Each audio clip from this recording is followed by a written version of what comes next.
This is Turd Fleeing Monkey for TFM News. I'm going to be responding to an article on Breitbart.com called Rise of the Cultural Libertarians by Alam Bakari. What's interesting is, it's acting like it's some sort of new phenomenon. It's not. Unfortunately, the world, like the Western world, like the United States and the UK, we have essentially a two-party system.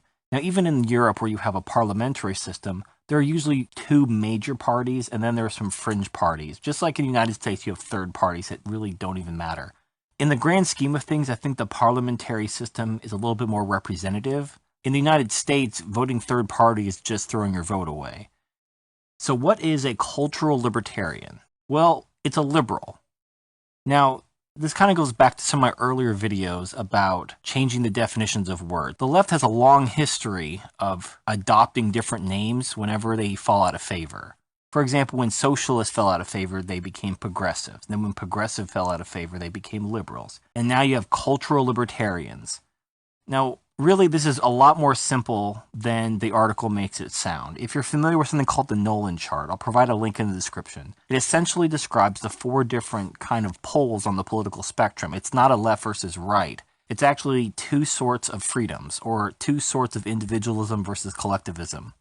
So for example, just to kind of go over them very briefly, a liberal believes in social freedom, or personal freedom, if you prefer those words, but does not believe in economic freedom. Conservatives believe in economic freedom, but they believe in social control by the government, or at least the government having a hand in how people live their lives. So this is why conservatives believe in low taxes and a free market, but they also believe in social responsibility. They usually phrase this in a way of maintaining the civil society. So they're all about low taxes and free markets. But then when you talk about how individuals choose to live their lives, they believe that certain things and behaviors should be promoted by the government or should be prohibited by the government, like gay marriage, drug use, etc. Now, a lot of people don't know what a libertarian is. So when I'm asked what's a libertarian, I usually say they're fiscally conservative but socially liberal. People seem to understand that. It kind of combines the aspects of the two major ideologies that people are familiar with in a different way. And a lot of people who claim to be liberal are actually libertarian, they just don't know what libertarianism is. They're liberal because they don't own a business, they don't pay a lot of taxes, so they don't see the benefit in economic freedom, but they do have personal views, they want to live their life without being dictated to. This tends to be why I believe why young people tend to favor the left versus the right. They don't necessarily have a big dog in the fight when it comes to economics, but they do have a dog in the fight when it comes to how they live their life. Anyway, to return to this cultural libertarians, these are just liberals. These are people who believe in personal freedom, but not necessarily in the economic freedom. So that's why they're not regular libertarians. This would be like a conservative saying that they're a fiscal libertarian, because conservatives and libertarians both agree on economic freedom, whereas liberals and libertarians agree on personal or social freedom. The left is just being overrun with social justice warriors, feminists, identity politics, etc. So the liberals are actually being pushed out of their own party by the statists. Because obviously you look at a feminist or a social justice warrior, they don't just want your money, they want to control your life. And in fact, it could be argued that they want to control your life more than they want to control your money. So later on in the article, it talks about what cultural libertarians believe. They believe in free expression, resisting identity politics and public shaming, a sense of humor, an end to nannying and safe space culture, defending personal freedom, defending spaces for uncomfortable opinions, facts over feelings, standing up for consumers and producers over handwriting middle-class panic merchants, celebrating culture in all its forms. I would agree with everything except for the second to last one, the one about consumers and producers. I don't think a lot of liberals, i.e. cultural libertarians, care that much about economics. They're more about people. They do care about facts over feelings. Anyone who cares about freedom is going to care about facts, because you can't base freedom on a lie and have it work.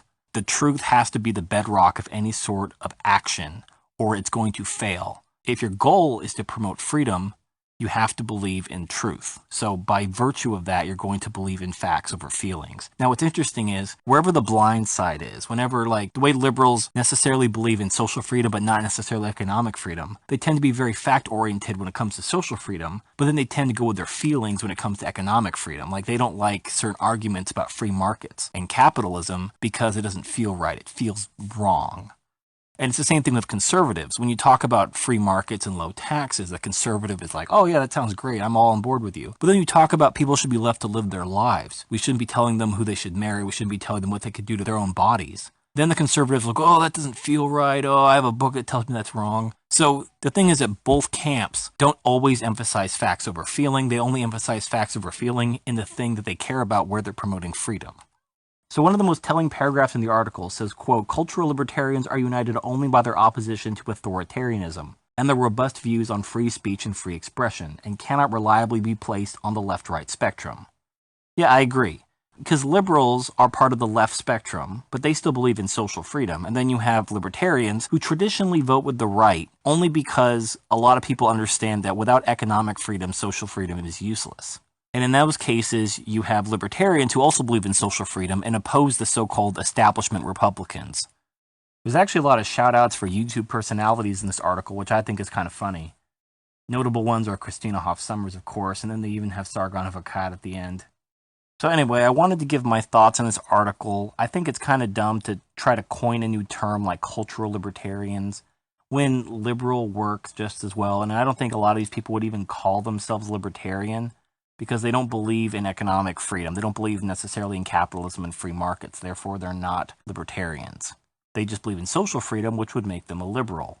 So there's already a label that fits. There's no reason to abandon it. Even if a lot of people who actually are statists call themselves liberal and they're trying to differentiate themselves, that's just the left needs to clean its own house. Whatever. I don't care.